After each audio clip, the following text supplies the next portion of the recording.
কেমন আছেন আপনি? জিজ্ঞাসা করবেন না আমি কেমন আছি?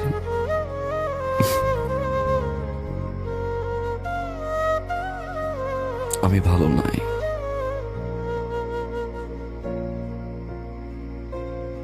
কারণ আপনার মতো করে কেউ ফোন করে বলে না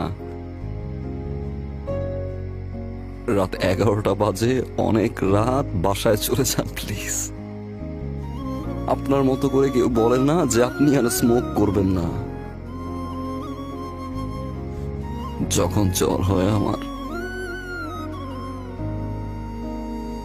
আপনার মতো করে আর কেউ আমাকে যত্ন করে না। দোষটা কি আমার ছিল? আজকের এই সিচুয়েশনের জন্য কি আমিই দায়ী? Well, you are